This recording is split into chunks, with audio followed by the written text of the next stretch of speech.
Hello everyone, I welcome you all to a new episode of True Literature Club.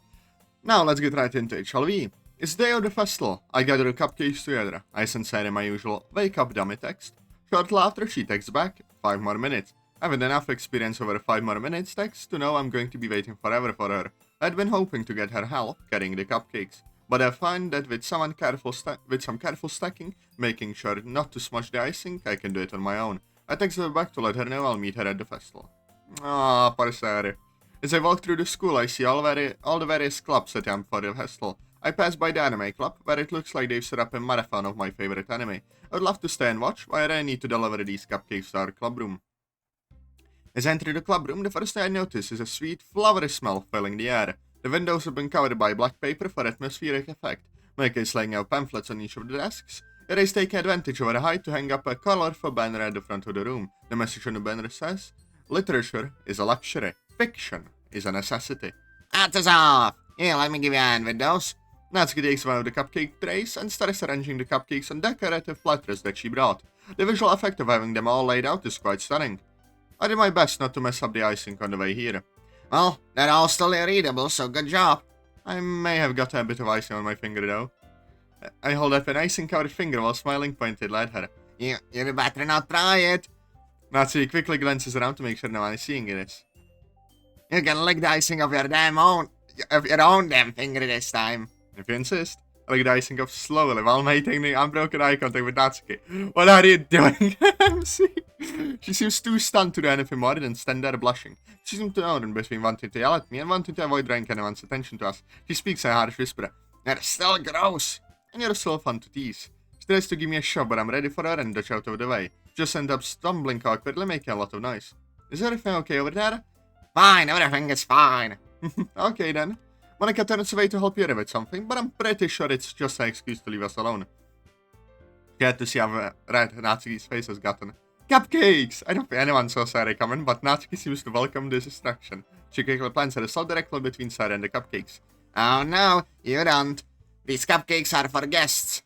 Yeah, we worked hard on those. Don't mess them up, dummy. Oh, wrong voice. No, okay.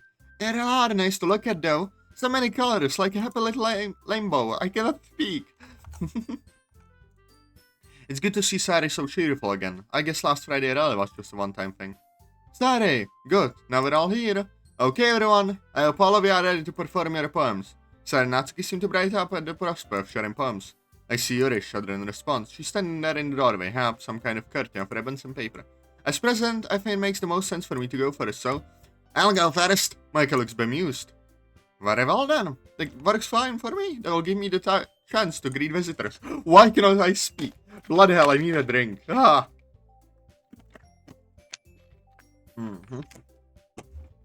Speaking of which, it looks like we have our first guests at the door. Michael goes to greet them. Hi there, come in, welcome to the Literature Club. Have a cupcake. Micah introduces herself and invites people to sit down for the performance. I guess that means it's time for Natsuki to recite her poem. Good luck, Natsuki, she whispers. Who needs luck? And with a smile, she moves to the podium at the front of the room. As she recites her poem, there's an energy in her voice that wasn't there when she performed for us on Thursday. She becomes more animated, seemingly directed at the new people coming in, even stepping away from the podium to assume cute feminine poses to accentuate key parts of the poem. When she's done, she gives an exaggerated curtsy. I am not proficient enough in English to know what that means. Bloody hell. In response to the applause, afterwards, she strides confidently to the audience to sit next to me. That's how the pros do it. Monica carries on with the introductions and moving the performance along, but my attention is occupied with Natsuki as we carry on our whispered conversation. I thought you hated looking cute. Well, you know, after we told the other day, I did some thinking. Maybe being cute isn't such a bad thing after all. It's other choose to prove that I'm worth more than I look. If people see me as cute, then screw it, I'll embrace my cuteness. I'm cute and proud of it. Aww, that's nice. That you are, Natsuki. So, on what you said yesterday, Which part? You know, about us getting together to read manga. Can't come over after the festival. I'd kind of like to see your collection. Well, I don't know if you'd be into the stuff that I'm into. Nah, come on. You see mine, it's only for the ICRs. I'll start talking about manga, right?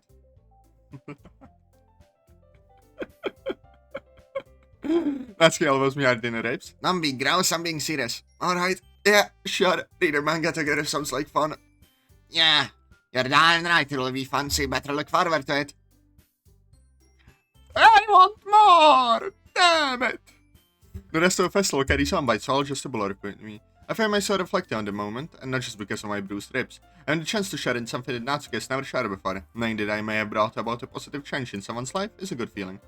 It's fair now to think that I didn't even want to be in this club at first. I wonder what my second week will bring. I want more! No! This round was nice. I liked it a lot. It was fun. It was sweet.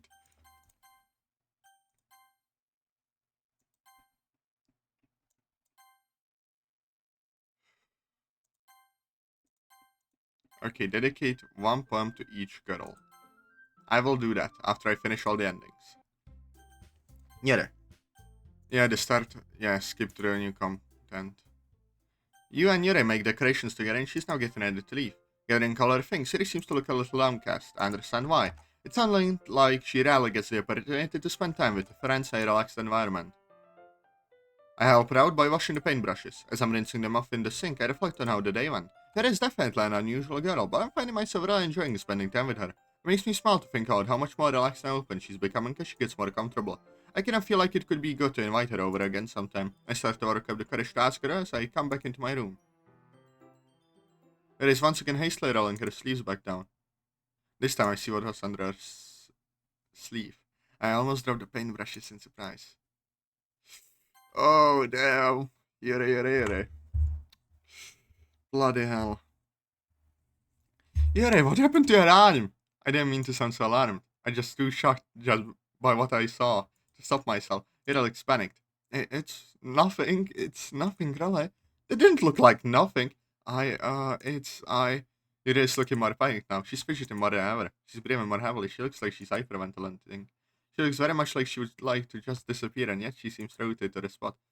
Okay, keep breathing, try to relax. I kind of feel hypercritical saying that. I'm having trouble staying calm myself, but it's the only thing I could think of to say. My mind is still racing from what I just saw and what it means, and I caught a glimpse of it. Those cuts on her arm. Most looked old, healed over, but one looked fresh. I shuddered at the thought. Did she do this to herself? Did she do it today? I don't want to freak her out any more than she already is, but at the same time I feel like this might really be a part to talk about, so I try to keep myself together. Yeah, it's okay. I'm sorry for being so surprised. Let's just both try to stay calm and let's talk, okay? Uh. There still seems to be having trouble forming sentences. She's unable to make eye contact. I silently wait for her to collect herself. I figure she needs me to be patient with her at the moment. You don't have to apologize. Here, let's sit down. I gesture towards the bed. She glances over it and reluctantly sits. I was hoping it would make her more comfortable, but she still seems very tense. Hunched over as if she's trying to make herself as small as possible. Still fidgeting with her sleeves. I don't know if it's a good idea to sit next to her while she's in this state, so I sit on the chair at my desk while I think of what to say. There's only one question on my mind, but I don't know if I can bring myself to ask it. It's hard to read her expression. Her face is partially hidden by her hair. The moment draws on in silence, the tension hanging heavily in the air. Finally, she speaks first. I guess I can't hide it anymore. How much of a sick freak I am. No, you're not. You just. I trail off. I completely failed to think of a way to end that sentence. People already call me a pig because of other things. This was the one thing nobody knew about me. Okay, well, I won't tell anyone if you don't want me to. She quickly glances up at me from where she's sitting. Her expression is still hard to read, but so almost imperceptibly she seems to relax a little. It's possible I'm just imagining it. She speaks quietly. Thank you. I'm sorry. I'm really sorry. I didn't mean for you to see that, Atazoth. You must think yeah, I'm thinking less of you, okay? You just, well, I mean, okay, you have a problem, but everyone has problems, right? There's stuff that they struggle with. It's nothing to be ashamed of. Not like this. People don't have problems like this. I don't think I can wait any longer. I asked the question I've been burning to ask. Nere, did you try to kill yourself? Suddenly Ray looks up with renewed alarm. No! Oh, no, no, no, no, no, nothing like that. It's just, I mean, I... Seems to be hyperventilating again. I'm too bewildered to speak at first. I'm not sure what response I was expecting, but it wasn't that. No, okay, I believe you, I believe you. It is breathing slow a little like that, but she's still breathing heavily. Maybe I should give her more time, but I have to know. But why? Why did you do this to yourself, Ray? It seems to be forcing herself to speak. Because it's real. It makes me feel real. That didn't make sense, did it? I'm sorry, I'm saying weird things again. I I don't know if I can explain it. Well, I think we're past the point of talking about unusual things. You can talk to me about it if you want. I promise I won't judge. It still looks uncertain. Okay, look, let me show you something. Open the drawer she tried to look in earlier. I showed her what's inside. Manga. Complete sets, all in good condition. I collect them. They could be worth a lot of money someday. And I've read every one of them. More times than I like to admit. I could never tell anyone. I'd probably die of shame. People in my class already make fun of me if they find out I even have a passing interest in manga. So there, I know my secret. I smile in what I hope is a reassuring way. I suppose I would find that embarrassing too. I think I see a faint smile on her face. Thanks. But obviously this is different. Well, yeah. And it doesn't really compare, but you seemed a little freaked out, and I wanted you to feel more comfortable. Your invisible relaxes more when I say that. Thank you. You're being really nice to me, better than I would have expected. Well, I'm just treating you the way you deserve. I get a feeling that this is something you you feel really embarrassed about, and no one deserves to feel like that. But it seems to consider this. I suppose so, and I suppose I should try to give you a better answer to your earlier question. But for that, you need to understand something about me. My other secret. She glances at me, seemingly going through my reaction. You see, I'm autistic. Now I'm really confused. But yeah, you can be. I mean, you're so smart. Is that reaction? What the fuck is that reaction? Ah!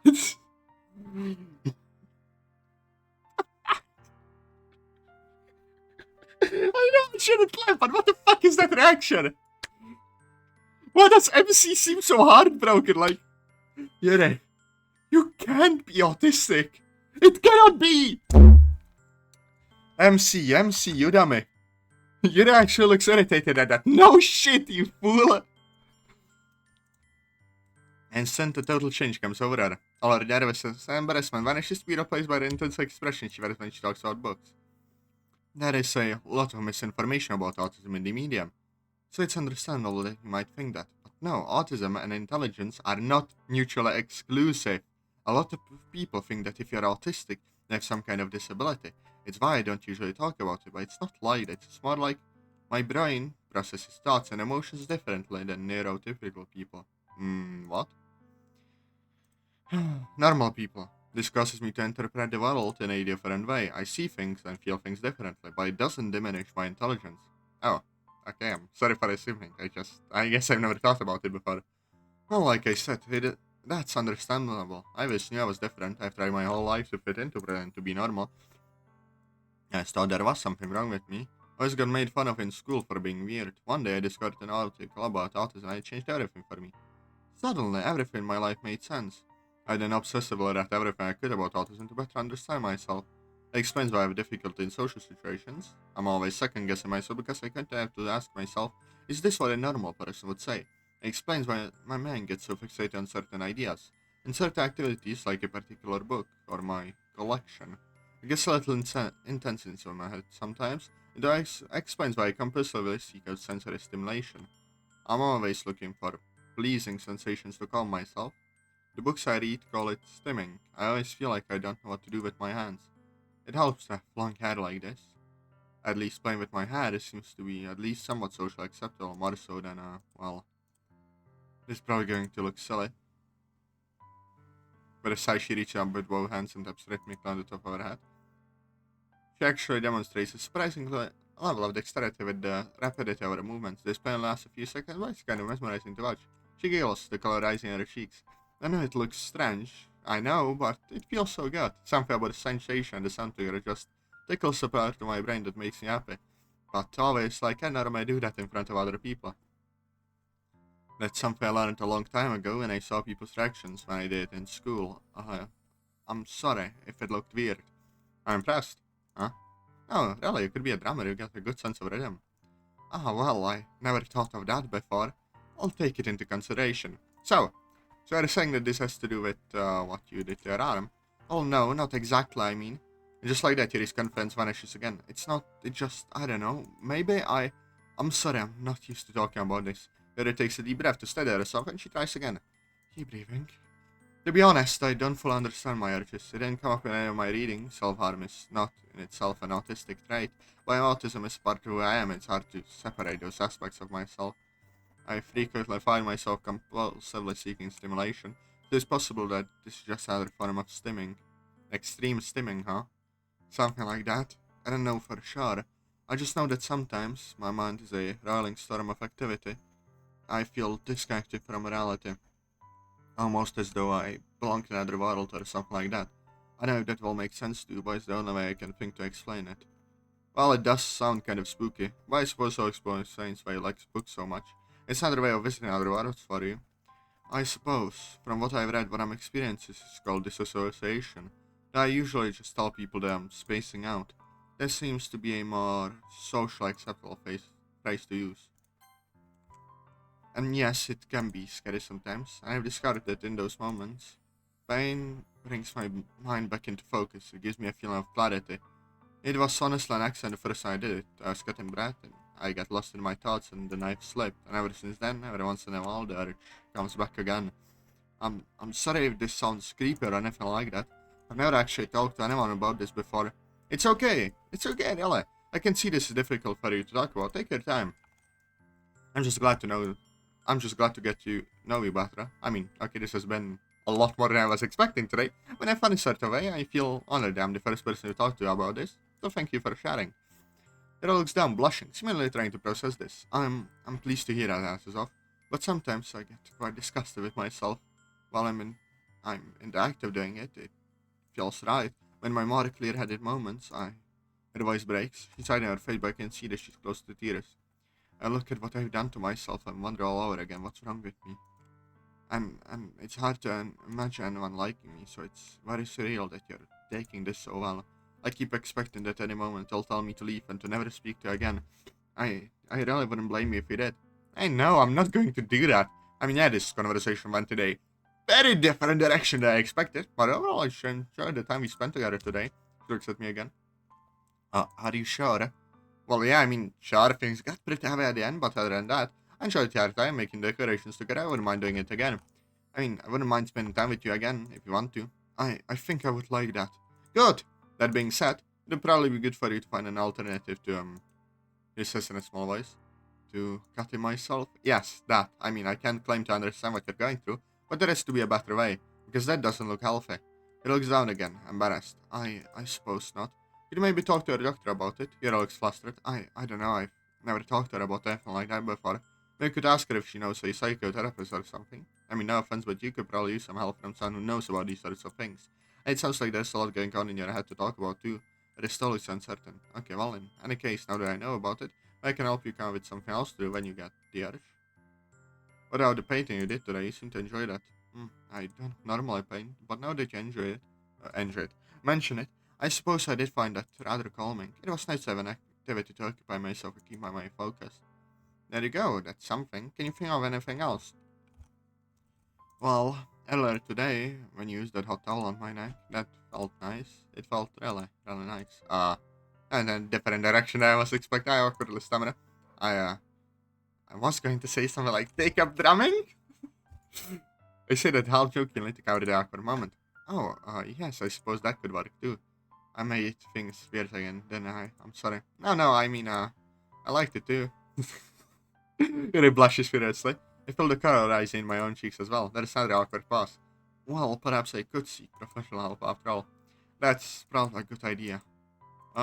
You and I, we're still friends, right? She gazes at me with a sad but hopeful expression. I realize that she's still scared that I'm going to push her away. I give her a reassuring smile. Of course we are. She looks relieved. I'm glad. I was wondering. I mean, if it's okay, could we? She takes a deep breath. May I give you a hug? I can't help but smile. Oh, she's so freaking adorable. Yes, you may, Yuri. I stand up. She giggles tense and steps forward to envelop me in her arms. It is so fucking I'm immediately conscious of how much body heat she's putting off. And so there is some kind of raging inferno inside of her.